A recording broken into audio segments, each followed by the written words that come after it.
के साथ में तन सुखा, मन सुखा, श्रदामा, मधुमंगल सब थे। भगवान के हाथ में एक गेंद था।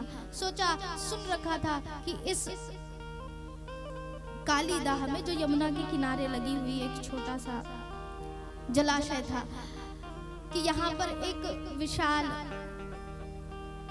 कालिया नाग रहता है, जिसके विष के प्रभाव से सब जीव जंतु, लोग, गाय सब मर रहे हैं। तो प्रभु ने लीला रचाई, गेंद खेलते हुए यमुना में फेंका। भगवान उसे लाने के लिए यमुना में गए। कालिया नाग का भगवान ने उद्धार किया और उस कालिया नाग को प्रभु ने अपने चरण चिन्ह दे करके रमणद्वीप में भेजा। ऐसे प्रभु ने कालिया नाग पर भी कृपा की। बोले नाग के नथैया की।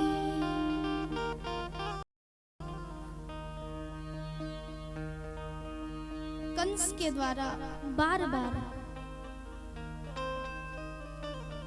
कोई ना कोई असुर को भेज करके कृष्ण जी को मारने की योजना बनाई जाती, लेकिन हर योजना असफल हो जाती।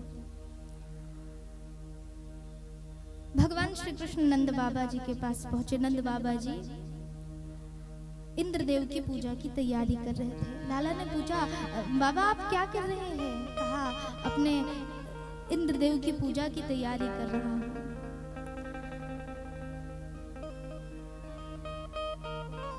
कन्हैया ने कहा, लेकिन बाबा हमें तो सब चीज गोवर्धन महाराज से मिलती है, फिर आप इंद्रदेव की पूजा क्यों करते हैं?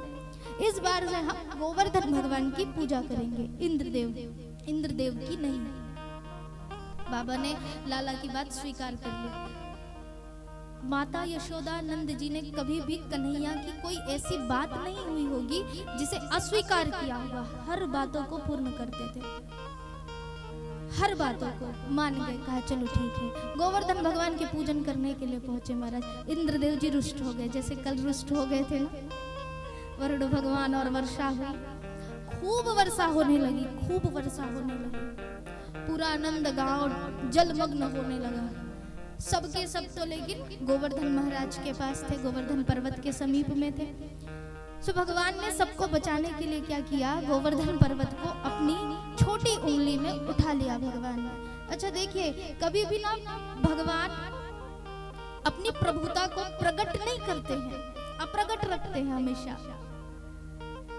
और यही महान लोगों की पहचान है, कभी अपनी महानता को बताते नहीं है, अप्रगट रखते हैं। वो स्वभाव से पता चल जाता है। भगवान ने भी यही किया, छोटी उंगली से पर्वत उठाया, सबको कह दिया, बाबा दादा नाना चाचा सब अपनी अपनी लाठी टिका दो। सबने टिकाया महाराज। सब सोच रहे हैं कि हम सबने उठाया है, सब सोच रहे हैं। अब वर्षा तो रुक नहीं रही। सुबह से शाम हो गई तो लाला ने कहा, आप सब भोजन कर लीजिए। सब महाराज भोजन करने लगे। तो फिर लाला से कहा, लाला तुम भी भोजन कर लो, पहले तुम कर लो, तुम बालक हो, फिर हम सब पुरुष जितने बचे वो कर लेंगे। कन्हैया जी ने तिरछा देखा और तिरछे देखते हुए कहा, सच में कर ले? कहा, बेटा तुम बहुत छोटे हो, तुम पहले कर लो, फिर हम खा लेंगे। कन्हैया जी ने अपनी लीला रची। जान गए थे कि ये क्या, इनको क्या हो रहा है, अहंकार हो रहा है कि लाठी टिका करके हमने पर्वत उठाई है। कृष्ण जी ने हल्की सी अपनी उंगली को हटाई। जैसे ही हटाई तो पर्वत नीचे आने लगा। सब चिल्लाने लगे, लाला लाला उंगली रखो, उंगली रखो।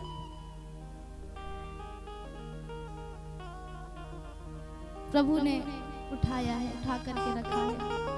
7 दिन हो गए, वर्षा रुक नहीं रही है, लगातार हो रही। इंद्रदेव जी जान गए कि जिसने इतने बड़े पर्वत को उठा रखा है, इतने सारे नंदगांव के ब्रजवासियों को बचा रखा है, वो कोई साधारण हो नहीं सकता है। सो इंद्रदेव ने वरुण देव से कह करके वर्षा को रुकवा लिया महाराज। 7 दिन बाद वर्षा रुकी। अच्छा, सबने भोजन किया था लेकिन श्री ठाकुर जी ने भोजन नहीं किया था। अच्छा बताइए, 7 दिन में